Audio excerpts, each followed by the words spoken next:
నమస్కారం సార్. నా పేరు యాదయ్య. గ్రామం కొత్తలాబాదు, మండలం కోయిల్కొండ, జిల్లా మహబూబ్‌నగర్. గత 5 సంవత్సరాల క్రితం 2018లో మా పాలికాడు అనేటోడు మా భూమి లాక్కున్నాడు, ఆక్రమించుకున్నాడు. మా నాయన చనిపోయిన తర్వాత ఈ నకిలీ డాక్యుమెంట్ తయారు చేసి, మా నాన్న పేరు మీద చనిపోయినాక నకిలీ బాండు ఒకటి కొనుక్కొని, ఆయన కొనుక్కున్నట్టుగా రాసి, ఆయన మ్యాటర్ రాసి, ఆయన సంతకం ఒత్తి మా భూమి లాక్కొని ఇప్పుడు మంచిగా ఆ భూమి మీద వచ్చే ఫలాలన్నీ హరిస్తున్నాడు. పొలాలంటే రైతు బంధు కానీ, పీఎం కిసాన్ కానీ మాకిప్పుడు ఒక ఇంచు భూమి కూడా లేదు. ఎన్నోసార్లు ఇదంతా ఊళ్ళోనే పరిష్కరిద్దామని ఎన్నోసార్లు ఆయనకు విజ్ఞప్తి చేసినా, ప్రజల ద్వారా రెడ్డిల పెద్ద పెద్ద మనుషుల ద్వారా విజ్ఞప్తి చేసి మాట్లాడదాం అంటే కూడా వస్తలేడు. దొంగలాగా వస్తున్నాడు.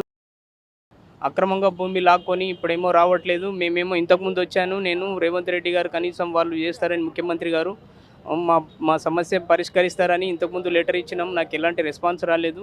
మళ్ళీ ఈ రోజు కూడా వచ్చాను. ఇచ్చి 20 రోజులైంది. ఏం రెస్పాన్స్ రాక మళ్ళీ ఈ రోజు వచ్చాను.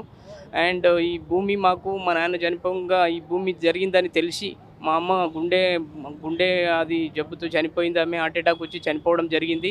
కాబట్టి మాకు తగిన న్యాయం చేస్తారని రేవంత్ రెడ్డి అన్న మీద నమ్మకం ఉంది. కాబట్టి ఆయన పరిష్కరిస్తాడని మళ్ళీ రావడం జరుగుతుంది. ఇప్పటికైనా కనీసం సంబంధిత అధికారులు స్పందించి మాకు తగిన న్యాయం చేయవలసిందిగా కోరుతున్నాను.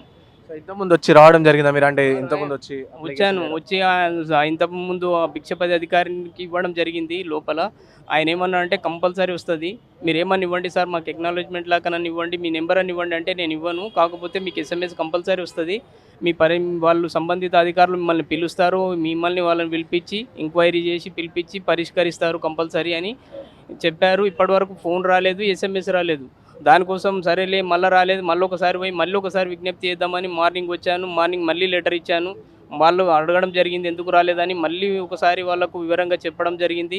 అయినప్పటికీ ఈసారి ప్రయారిటీ బేసిస్గా తీసుకొని ఫార్వర్డ్ చేస్తాం, ఇప్పుడే తీసుకొని కలెక్టర్కు ఫార్వర్డ్ చేసి మీ పరిష్కారం ఏముందో అది పరిష్కారం అయ్యేటట్లా మేము ప్రయత్నం చేస్తామని ఆయన హామీ ఇచ్చిండ్రు. మరి చూడాలి ఎంతవరకు ఇట్లా ఈ విధంగా అవుతుంది. మాకైతే ఇప్పుడైతే ఒక ఇంచు భూమి లేదు. మేమేమో ఇక్కడ ఎల్ఐసి ఏజెంట్గా మేమేమో ఇక్కడ ఉన్నాము. మేము లేనిది చూసి వాడేమో ఆ విధంగా చేయడం జరిగింది. కాబట్టి 5 మందికి వచ్చే భూమి ఇద్దరే చేసుకున్నారు. ఇప్పుడైతే మాకు ఎలాంటి భూమి కూడా లేదు. ఇదే గత 4-5 సంవత్సరాల నుంచి పోరాడుతున్నాం. వాడు రావట్నే లేదు అసలు. వాడు కూడా ఇక్కడనే ఉంటాడు. కానీ ఇక్కడ పోయి అడిగితే ఏమంటున్నారంటే నువ్వు ఇక్కడ అడగొద్దు, ఊళ్ళో అడగాలి, ఏదున్నా ఊళ్ళో అడగాలి అంటారు. ఊళ్ళోకి పిలిస్తేనేమో ఊళ్ళో అసలు రానే రాడు. అందరు పెద్ద మనుషులు పిలిస్తే కూడా మాట్లాడదామంటే కూడా రానే రాడు. అసలు ఇది ఎంతవరకు కరెక్టు, ఏంది ఏమవుతుంది నాకైతే అసలు అర్థమైతే లేదు. కనీసం ఇక్కడికైనా వస్తే మంచి ప్రజావాణి అనేది ఒక మంచి కార్యక్రమం ప్రారంభం చేశారు. కాబట్టి ఇక్కడైనా నాకు పరిష్కారం దొరుకుతుందనే ఆశతో నేను ఇంత దూరం వచ్చాను. కనీసం ఇప్పటికైనా సంబంధిత అధికారులు స్పందించి మాకు తగిన న్యాయం ముఖ్యమంత్రి గారి ద్వారా న్యాయం జరుగుతుందని కోరుకుంటున్నాను.